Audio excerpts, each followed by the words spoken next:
All right, have and have not fans, you know the drill. If you haven't done so already, hit the subscribe button as well as the bell notification icon. That way you don't miss out on any new content I post on the channel.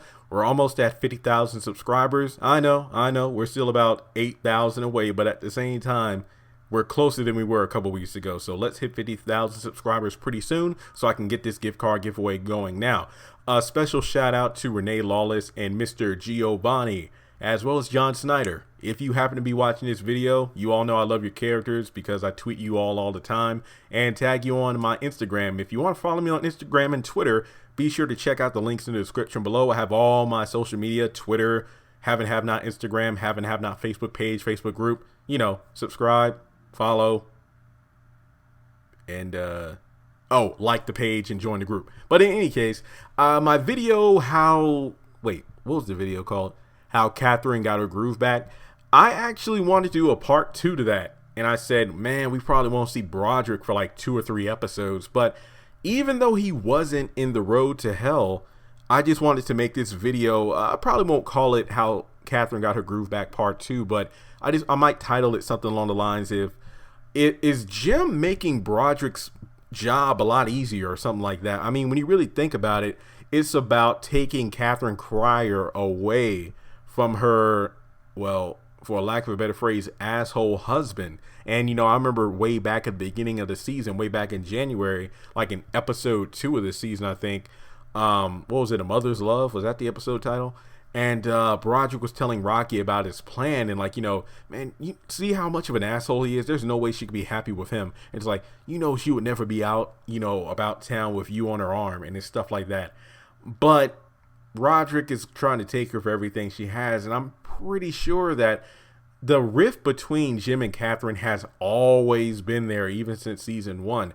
But at the same time, there have been moments throughout the entire series where those two would come together for a common goal. And really, it did warm my heart the few times that, you know, Jim was holding and comforting Katheryn, like, you know, after the scenario of, you know, Wyatt hitting Benny and little Lizzie, and her crying about that, and then those two working together to get revenge on Professor Cannon, and the list goes on. They have had their moments of unity, but at the same time, the rift between the two is ironic when you think about it. The rift between Veronica and David really started back in season 1 in that episode, My Name is Veronica, one of my favorite episodes, by the way, when Veronica found out that David was lying to her about helping out a client with Jim, when really it was David assisting Jim in the blackmail that Candace Young had been giving her, which led to him lying to Veronica. And then the rift widened even more, or the gap, or canyon, if you will, the Grand Canyon, really formed when, you know, they had divided views on Jeffrey being gay. And then I guess you could say that the world cracked in half when Maggie Day came into the equation. And don't even get me started with Erica, but at the core of it, what really made those two drive each other apart, or what drove them apart, was Jeffrey. Now, on the flip side with the Cryers, it really seems like, you know, the way that they are handling Wyatt is what has caused an even bigger rift between Katheryn and Jim, with, you know, Jim wanting Wyatt to just, he just killed, well, you know, attempted to kill a common thug drug dealer. What's the big deal? Man, we've been covering all of his mistakes and crimes his entire life. Why should we stop now? While Katheryn is on the side of, you know what, he needs to pay for what he did.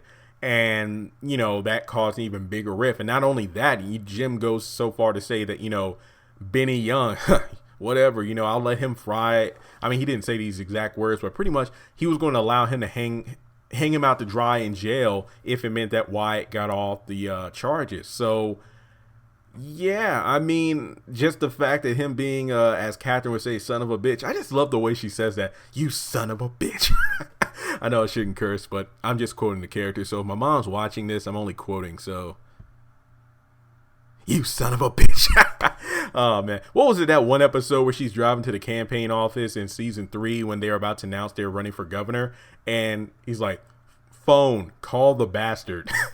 Okay, enough of that. But what I'm really saying here is Broderick is trying to pry Katheryn away from Jim, and things are just being made easier because Jim is being such an asshole recently. So Katheryn is really going to be taken aback by a man who's seemingly into her and most likely going to satisfy her sexually. I don't know. I mean, it really goes back to that one scene from the exclusive look a couple weeks ago where it looks like Giovanni goes in for a kiss, and you can really tell that Katheryn looks shook by it. Then in the next scene, we have them in bed together. So I'm pretty sure, you know, that one kiss and electricity through her, those heels came off, the dress came off, and then they ended up in bed. So I'm pretty sure Katheryn Cry is going to be walking around the house with a smile on her face, and Jim, it ain't because of you. Let's just put it that way. So do you think it is possible that Jim being, well, Jim Cryer is pushing Katheryn further away, most likely due to the how they're handling Wyatt's situation, and because of that, that's going to make it even easier for Broderick to swoop in and, you know, sweep Katheryn off her feet? Similarly to how how Dave and Veronica were handling that situation, you know, Veronica becoming even more domineering and controlling, pushed David away, at the same time pushed him even closer to Jeffrey, but at the same time pushed him even further away from Veronica, making it easier for the likes of Maggie and then Erica to swoop in. Well, more specifically Erica, because we're really talking about these younger con artists who are trying to take these millionaires for everything they've got. So yeah, I think that's a good way to put it. But in any case, you know, Giovanni, Renee, and John, love your characters on the show. If you watched the video, I hope you enjoyed it. But I really feel like Jim being an asshole is making things even worse for him without him even knowing it, because he's just pushing his wife further away. And as I said in previous other videos, I can really see Jim being the one to see Broderick for the con artist he is, but then Katheryn not listening to him because she'll just chalk it up as jealousy. Not to mention he's running around with these whores in her hotel, not mentioning all the other, well, from Candace number 9 and the other 8 and possibly women that Katheryn doesn't even know about. This is her having her fun. So instead of listening to Jim when he's actually right about something, she'll probably ignore him and maybe lose everything she has, which would be pretty bad.